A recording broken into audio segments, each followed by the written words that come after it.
1241년 12월 11일 비엔나에서 불과 며칠 거리.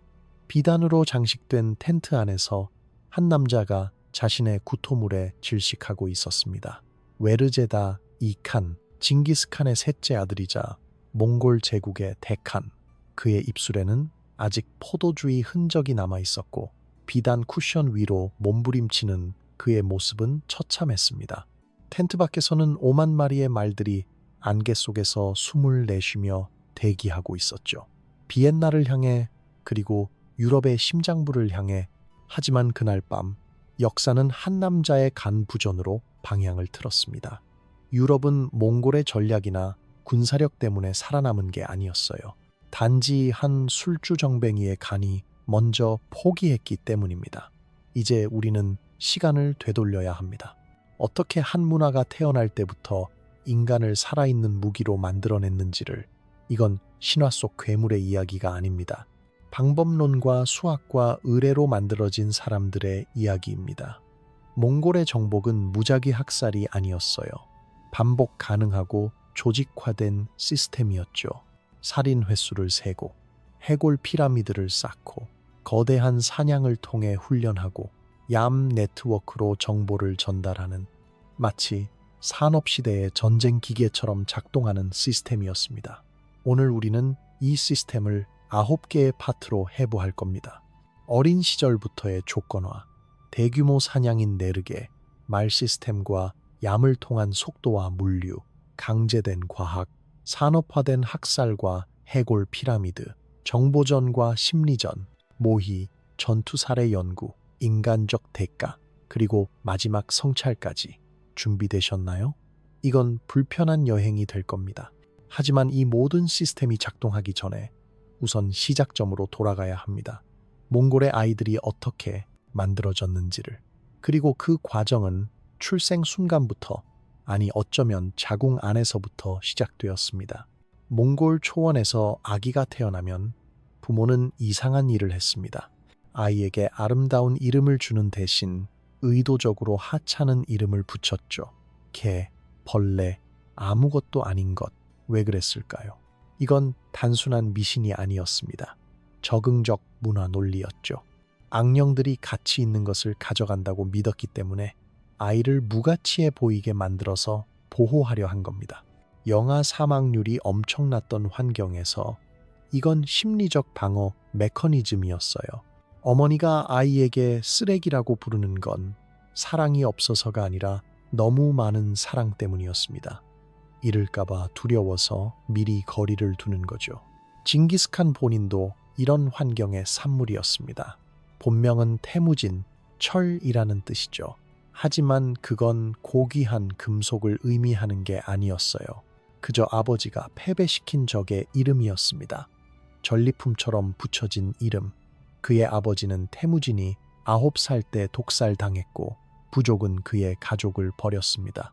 어린 태무진은 들쥐와 뿌리를 먹으며 살아남아야 했죠.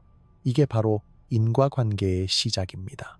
초기 결핍은 극단적 경쟁을 만들고, 극단적 경쟁은 폭력을 정상화시키고, 정상화된 폭력은 생존 본능을 과잉 활성화시킵니다. 태무진은 괴물로 태어난 게 아니에요. 괴물이 되도록 만들어진 겁니다. 그런데 이건 단지 한 아이의 이야기가 아니었습니다. 시스템이었죠. 몽골 아이들은 3살부터 작은 화를 받았습니다. 장난감이 아니에요. 진짜 무기였죠. 그들은 움직이는 말에 묶여 있었고, 어떤 아기들은 자궁에서부터 말발굽 소리를 들으며 자랐습니다.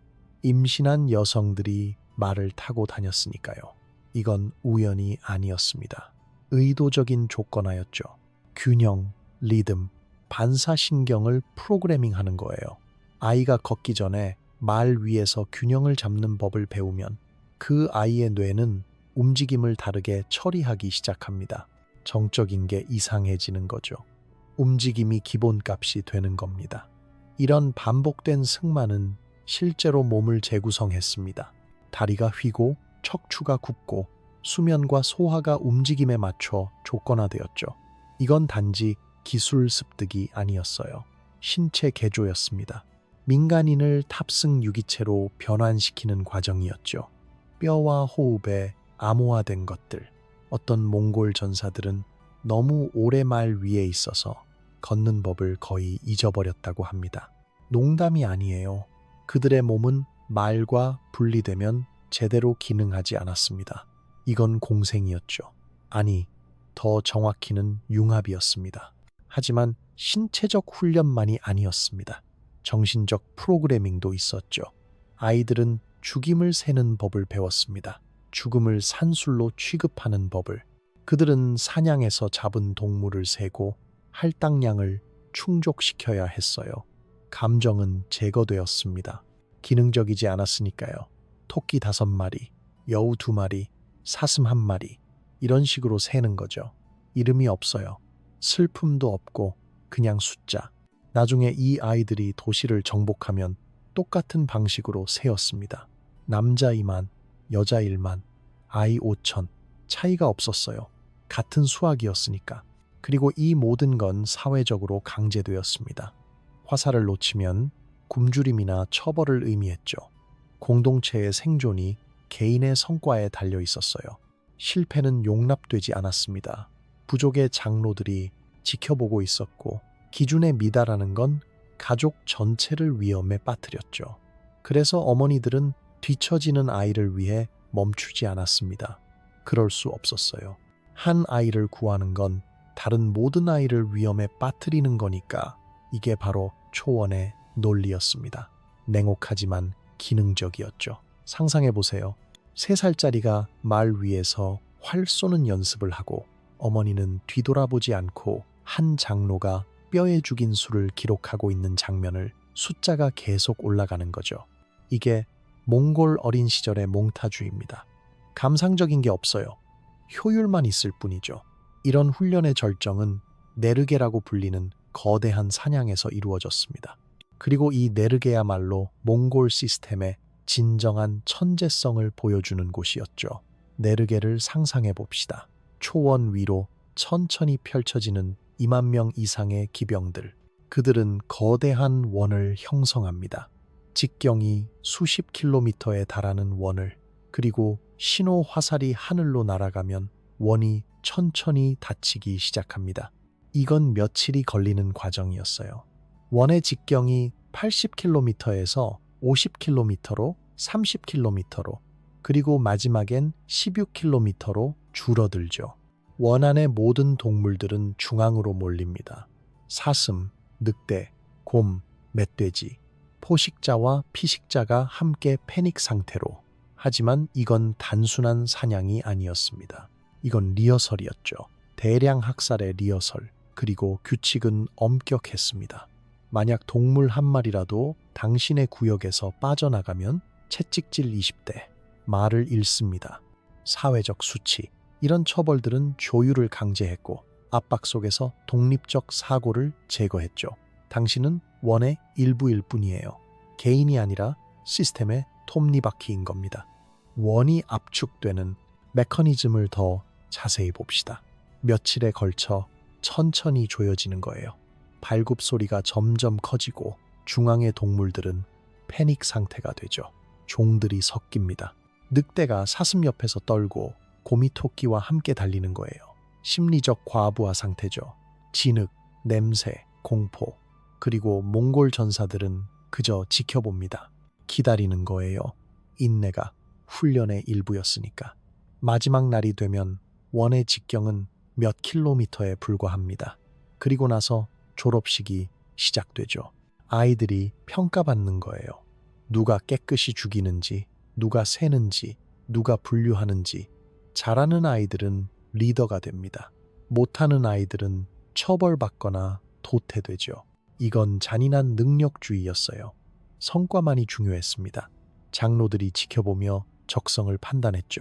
어떤 아이는 사냥꾼으로, 어떤 아이는 추적자로, 어떤 아이는 도살자로 각자에게 역할이 할당되었습니다. 하지만 가장 중요한 건 네르게가 산업적 죽음을 정상화시켰다는 겁니다. 죽임을 과정으로 만든 거죠. 교대, 할당량, 계산, 목록화. 이 기계적 논리는 나중에 도시들에 적용될 겁니다. 화살을 입력하면 시체가 출력되는 거예요. 간단한 공식이죠. 그리고 이 공식은 효율적이었습니다. 심리적 변화도 빼놓을 수 없습니다. 반복된 노출이 참가자들을 고통에 둔감하게 만들었죠. 어떤 아이들은 죽임의 엔지니어가 되었습니다. 몸을 자원으로 보는 거예요. 가죽은 옷이 되고 뼈는 도구가 되고 고기는 식량이 되는 거죠. 낭비가 없었어요. 모든 게 계산되었습니다. 그리고 이런 베테랑들 중 일부는 평생 심리적 손상을 안고 살았습니다. 어떤 이들은 밤에 동물들의 비명을 들었다고 해요. 하지만 시스템은 신경 쓰지 않았죠. 기능하면 됐으니까. 내르게가 끝나면 참가자들은 조용해집니다. 소리가 사라지는 거예요. 수만 마리의 동물이 죽은 후의 침묵, 그리고 나서 계산이 시작됩니다. 가죽 세기, 뼈 분류하기, 고기 배분하기, 숫자판에 기록되는 거죠. 이게 내르게의 마지막 단계였습니다. 죽음을 데이터로 변환하는 거예요. 이제 우리는 내르게에서 훈련된 이 전사들이 어떻게 전장에서 그토록 빨랐는지 이해해야 합니다. 그리고 그 비밀은 말에 있었습니다. 몽골 전사는 한 마리의 말을 타지 않았습니다. 보통 4마리에서 6마리를 끌고 다녔죠. 그리고 그들은 전속력으로 달리는 중에도 말을 바꿀 수 있었어요. 로프 하나면 충분했습니다. 몇 초 만에 지친 말에서 신선한 말로 옮겨 타는 거죠. 3초. 숨도 안 멈추고. 이건 마술이 아니었어요. 훈련이었습니다. 어린 시절부터 수천 번 반복한 동작이었죠. 몸이 기억하는 거예요. 생각할 필요도 없이 이 다중말 시스템 덕분에 몽골군은 유럽군보다 훨씬 더 멀리, 더 빠르게 이동할 수 있었습니다. 유럽 기사는 한 마리의 말에 40파운드짜리 안장을 올렸죠. 몽골인은 8파운드짜리 안장에 전체 장비가 30파운드 미만이었어요. 무게 계산이 지구력 우위를 만들었습니다. 가벼운 게 빠른 거예요. 그리고 빠른 게 이기는 겁니다. 하지만 말만이 아니었습니다. 얌 네트워크라는 게 있었죠. 제국 전역에 걸친 중개소 시스템이었어요. 약 40km마다 역참이 있었고 각 역에는 신선한 말들이 대기하고 있었습니다. 역장들에게는 무관용 규칙이 적용되었죠. 지연은 죽음을 의미했어요. 그리고 색깔 코드가 있었습니다. 파란 깃발은 긴급 군사 정보, 빨간 깃발은 경제 정보, 노란 깃발은 역병. 이 시스템 덕분에 메시지는 군대보다 빠르게 이동했습니다. 이걸 이해해 봅시다. 정보가 군대보다 빠르게 움직인다는 건 무슨 의미일까요? 전략적 무기가 되는 겁니다. 명령과 정보가 군대가 반응할 수 있는 것보다 빠르게 전달되면 몽골인들은 널리 분리된 공격들을 동시에 조율할 수 있었어요. 적들에게는 마치 몽골인들이 동시에 모든 곳에 있는 것처럼 보였죠. 실제로는 정보 네트워크가 환상을 만들어낸 겁니다. 속도와 정보가 결합되면 마법처럼 보이는 거예요. 그리고 다시 신체 적응입니다. 아이들은 말 위에서 자고 먹고 심지어 배설하는 법도 배웠어요. 농담이 아닙니다.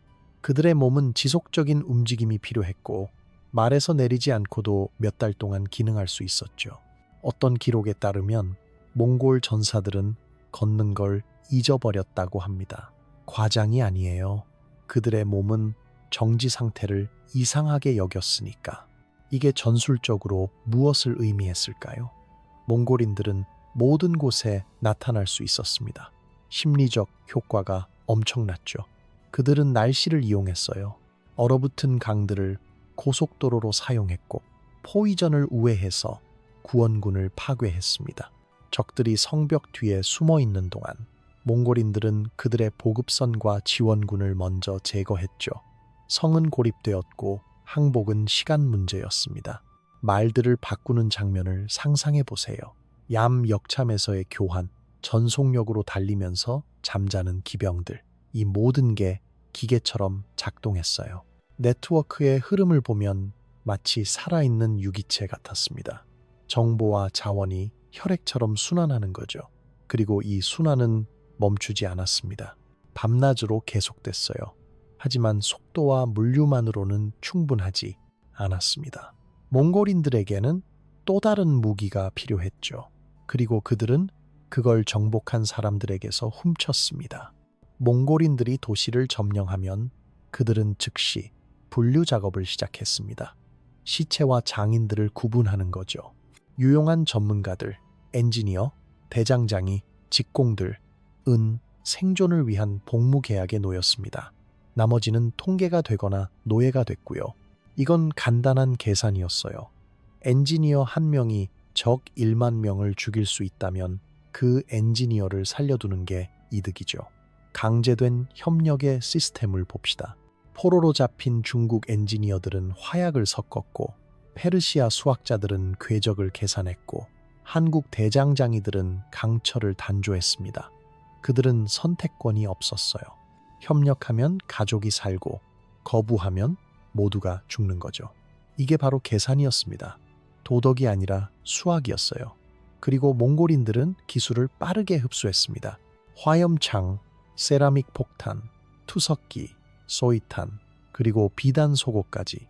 네, 비단 속옷이요. 왜냐하면 비단은 화살이 밝혀도 몸속으로 들어가면서 같이 들어가서 나중에 화살을 빼낼 때 감염을 줄여줬거든요. 실용적인 해결책이었죠. 그리고 이런 해결책들은 시즌 내에 군대 전체로 퍼져나갔습니다. 몽골 지휘관들은 출처에 관심이 없었어요. 결과만 중요했죠. 이건 사실상 군산복합체의 초기 형태였습니다. 강제된 전문가들이 표준화된 무기를 생산하고 몽골 장교들은 결과만 신경 쓰는 프로젝트 매니저로 기능했죠. 혁신은 명령되었어요. 더 강한 폭발을 만들어라. 아니면 죽어라. 간단한 동기부여였습니다. 하지만 여기엔 도덕적 역설이 있었습니다. 전문가들은 가족을 구했지만 그렇게 함으로써 정복자들에게 자신의 문화를 더 빠르게 파괴하는 법을 가르쳤어요. 어떤 엔지니어들은 배신자가 되었죠. 복수심에 불타는 이들도 있었어요. 내 도시가 파괴됐으니 다른 도시들도 마찬가지여야 해. 이런 심리였습니다. 고통을 공유하려는 욕구. 그리고 몽골인들은 이것도 이용했어요. 그들은 심리를 무기화하는 천재들이었으니까. 포로 엔지니어들이 경비하에 일하는 장면을 상상해 보세요. 손이 떨리고 측정하고 첫 실험 폭발을 보는 거죠. 그리고 몽골 장교가 조잡한 집계표에 기록하는 거예요. 성공, 양산하라. 이게 전부였습니다. 감정 없이 효율만 있었죠. 이제 우리는 이 모든 시스템들이 실제로 어떻게 사용되었는지 봐야 합니다. 그리고 그 사용처는 공포스러웠습니다. 몽골인들에게 학살은 산술이었습니다. 살인 분대가 10명 단위로 조직되었고 각 단위에는 할당량이 있었어요. 숫자를 놓치면 처벌받았죠. 그리고 그들은 살인을 가속화하는 방법들을 개발했습니다. 관계 수로를 사용하는 거예요. 사람들을 줄 세워서 수로로 몰아넣고 한 번에 여러 명을 죽이는 거죠. 창고를 살인 공장으로 사용하기도 했습니다. 밀폐된 공간이니까 도망칠 곳이 없었죠. 학살 후의 물류를 봅시다. 무덤 파기, 처천명에게 나머지를 위한 무덤을 파괴하기, 생존자들을 장인과 노예로 분류하기, 여성들을 특정 용도로 지정하기. 이 모든 게 체크리스트처럼 진행되었어요. 산업적 단계들이었죠. 먼저 물을 끊고 그 다음 중국 공성 엔지니어를 배치하고 항복 제한을 하고 거부하면 계획을 실행하는 거예요. 포위하고 물을 끊고 돌파하고 분류하고 처리하는 거죠. 간단했습니다. 하지만 가장 악명 높은 건 해골, 피라미드였습니다. 이건 단순한 학살이 아니었어요. 건축이었죠. 목적이 있었습니다. 심리적 공포, 그리고 비율도 계산되었어요. 한 예시를 들면 높이 13m에 완성된 피라미드에 면당 8,000개의 해골이 들어갔습니다. 크기별로 분류하고 재로 만든 모르타르로 결합하고 구조적 조정을 하는 거죠. 이건 엔지니어링이었습니다. 공포의 엔지니어링. 그리고 이 피라미드들은 장기적 효과를 냈어요. 무역로가 바뀌었죠. 상인들이 우회했고 밭은 버려졌습니다. 왜냐하면 피라미드 근처에 아무도 살고 싶어 하지 않았거든요. 그 냄새, 그 존재감만으로도 충분했습니다. 그리고 가장 어두운 부분은 유지 관리였어요. 포로들이 이 기념물들을 유지하도록 강제되었죠. 광택 내기, 수리하기. 어떤 이들은 미쳐버렸습니다. 매일 해골들을 만지면서 살아가는 거예요. 이 피라미드들은 단순한 기념물이 아니었습니다. 살아있는 매뉴얼이었죠. 이것이 저항의 대가다라고 말하는 피라미드 건설 과정을 상세히 상상해 봅시다. 해골을 크기별로 측정된 배치, 재로 만든 모르타르 혼합, 손과 파리들의 클로즈업, 멀리서 돌아서는 상인, 이 모든 게 천천히 임상적으로 진행되는 거예요. 카메라가 숫자를 세듯이. 그리고 그 산술적 리듬이 죽음의 수학이라는 모티프를 강화합니다. 이런 물리적 공포만으로도 충분히 끔찍했지만 몽골인들은 한 걸음 더 나아갔습니다. 그들은 정보를 무기화했죠. 얌 네트워크는 우리가 이미 이야기했듯이 속도를 위한 것이었습니다. 하지만 그건 또한 정보를 위한 것이기도 했어요. 역장들은 무자비했죠. 속도가 생존이었고 깃발 코드는 우선순위를 결정했습니다. 파란색은 긴급 군사정보, 빨간색은 경제, 노란색은 역병. 이 시스템은 24시간 작동했어요. 쉬지 않았습니다. 하지만 더 흥미로운 건 상인과 스파이 네트워크였습니다. 몽골인들은 상인들을 이용했어요. 어떤 상인들은 자신이 운반하는 게 정보라는 걸 몰랐죠. 비단 뭉치의 매듭이 코드였고 향신료 자루의 무게가 메시지였습니다. 무거운 자루는 큰 곡물 저장고를 의미한다. 이런 식이었죠. 그리고 모집된 현지인들은 세밀한 데이터를 제공했습니다. 곡물 창고, 우물, 대장간 수, 이 모든 정보가 수집되어 올라갔어요. 조직 피라미드도 있었습니다. 정보의 피라미드. 현장 요원들은 목표만 알았고 지역 조정자들은 패턴을 보았고 고위 지휘관들은 전체 그림을 볼 수 있었죠. 이런 구획화가 시스템을 보호했어요. 한 요원이 잡혀도 네트워크는 살아남았습니다. 그리고 이건 장기 침투를 가능하게 했죠. 몇 년 동안 정보를 수집하고 그 다음 한 번에 공격하는 거예요. 그런데 이 정보와 해골 피라미드가 만났을 때 무슨 일이 일어났을까요? 마법이 일어났습니다. 아니, 더 어두운 것이 예방적 항복이요. 도시의회에 정보가 전달되었어요. 저 피라미드를 보십시오. 저건 5만 명입니다. 당신 도시는 3만 명입니다. 계산해 보세요. 장로들은 계산할 수 있었죠. 인구대 필요한 해골 대수학이었어요. 섬멸의 대수학. 그리고 많은 도시들이 싸우지 않고 항복했습니다. 왜 그랬을까요? 수학이 명확했으니까요. 속삭이는 상인들, 암호화된 천뭉치들, 메시지를 세는 역장, 그리고 해골 계산이 표시된 투영 지도를 보는 의회. 이 모든 게 조용히 진행되는 거예요.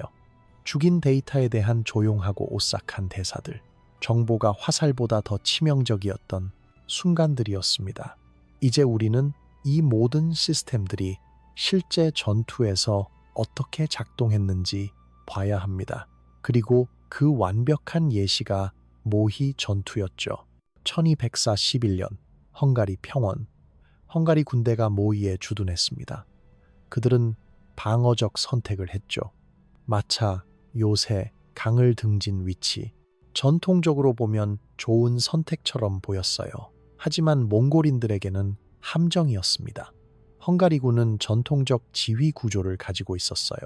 귀족이 지휘하고 사회적 지위가 위치를 결정했죠. 몽골인들은 능력주의였습니다. 성과만이 중요했어요. 새벽 안개 속에서 몽골인들이 조용히 접근했습니다. 침묵 속의 움직임. 그들은 시험 화살로 탐색했죠. 어디가 약한지 확인하는 거예요. 그 다음 중국 화염 무기가 사용되었습니다. 말들을 겁주기 위해서였죠. 그리고 효과가 있었어요. 폭발음과 불꽃의 말들이 패닉에 빠졌고 기사들은 통제력을 잃었습니다. 포위가 천천히 닫혔어요. 내르게처럼 다리를 차단하고 측면을 압박하는 거죠. 헝가리군은 함정 안에 있었습니다. 그들의 요새가 감옥이 된 거예요. 그리고 패닉이 지위를 해체시켰습니다. 기사들은 환상을 쫓았고 측면이 무너지는 동안 중앙은 고립되었죠. 학살이 시작되었습니다. 그리고 그 후엔 계산이요. 몽골인들은 갑옷과 귀중품을 분류했어요. 계산에는 사흘이 걸렸고 서기들이 살상을 집계했습니다. 공작들이 도랑에 던져졌고 성직자들이 죽임을 당했죠. 사회적 지위는 무관했어요. 모두가 숫자였으니까. 전술적 교훈이 명확합니다. 몽골 시스템이 재래식 이점들을 책임으로 바꿔버렸다는 거죠. 요새화된 전선, 기사들. 이 모든 게 속도와 기술과 과정 앞에서 무용지물이 됐어요. 그리고 이건 우연이 아니었습니다. 어린 시절 훈련, 내르게, 얌, 엔지니어들 모든 게 연결되어 있었죠. 하나의 시스템으로 전투 장면은 빠르고 정확해야 합니다. 기계적인 화살 소리와 섬뜩한 침묵의 교차, 수학적 학살을 강조하는 거죠. 이건 혼돈이 아니었어요. 집행이었습니다. 그리고 이제 우리는 끝으로 향합니다. 결말로. 그리고 그 결말은 아이러니로 가득합니다. 우리는 시작으로 돌아갑니다. 1241년 12월 11일 웨르제다이 칸이 자신의 구토물에 질식하는 장면. 이 남자는 제국을 이끌었어요. 규율의 기계를 만든 사람 중 하나였죠. 하지만 그 자신은 술에 중독되었습니다. 그의 간이 먼저 포기했고 그것이 유럽을 구했어요.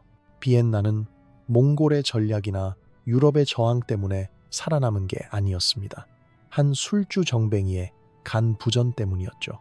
이게 바로 아이러니입니다. 죽임을 완벽하게 만든 기계가 결국 그 창조자들을 감정적으로 소비했다는 거예요. 몽골 지도자들은 전사들에게 규율을 강요했지만 그들 자신은 인간적 약점에서 자유롭지 못했죠. 웨르제다이는 술로 도피했고 다른 이들은 다른 방법으로 도피했습니다. 왜냐하면 그들이 만든 시스템은 인간에게 견딜 수 없는 것이었으니까요. 인간적 대가를 생각해 봅시다. 베테랑들은 기계화되었어요. 그들은 죽이는 법은 알았지만 사는 법은 몰랐죠. 엔지니어들은 강요당했고 그들의 지식이 자신의 민족을 파괴하는 데 사용되는 걸 지켜봤습니다. 생존자들은 트라우마를 안고 살았어요. 그리고 문화적 결과는 오래 지속되었습니다. 기술 이전, 정보 시스템의 유산. 몽골 제국은 무너졌지만 그들이 발명한 시스템들 중 일부는 살아남았죠. 심리적 무감각함에 대해 생각해 봅시다. 네르게에서 자란 아이들, 수십 년 후엔 무엇을 느꼈을까요? 어떤 이들은 아무것도 느끼지 못했습니다. 감정이 조건화로 제거되었으니까요. 어떤 이들은 너무 많이 느꼈어요. 억압된 것들이 다시 떠오르면서 그들을 부숴버렸죠. 그리고 어떤 이들은 그저 계속 세었습니다. 평생 숫자를 세면서. 왜냐하면 그게 그들이 아는 전부였으니까. 제국의 기술적 유산도 복잡합니다. 몽골인들은 기술을 전파했어요. 화약, 인쇄술, 항해 지식. 이것들은 나중에 르네상스와 탐험의 시대를 가능하게 했죠. 하지만 그 전파 과정은 피로 얼룩져 있었습니다. 수백만 명이 죽었고 그들의 죽음 위에서 새로운 세계가 건설되었어요. 죽음의 수학을 현재로 가져와 봅시다. 시스템이 어떻게 비인간화할 수 있는지, 숫자가 어떻게 얼굴을 지울 수 있는지, 할당량이 어떻게 도덕을 대체할 수 있는지. 이건 과거의 이야기만이 아니에요. 이건 경고입니다. 인간을 데이터 포인트로 취급하기 시작하면 우리는 무엇이든 정당화할 수 있게 되죠. 산업시대, 현대전쟁, 심지어 현대 경영에서도 이런 논리를 볼 수 있습니다. 효율, 최적화, 할당량, 같은 언어예요. 몽골인들은 괴물이 아니었습니다. 그들은 사람이었어요. 극한의 환경이 극한의 해결책을 만들어낸 거죠. 그리고 그 해결책들이 그들 자신도 파괴했습니다. 이게 진짜 교훈이에요. 생존을 위해 만든 시스템이 결국 당신이 생존하려고 했던 바로 그것을 파괴할 수 있다는 거죠. 인간성을요. 웨르제다이의 텐트를 마지막으로 한번 봅시다. 비단 쿠션, 포도주 얼룩, 질식하는 남자.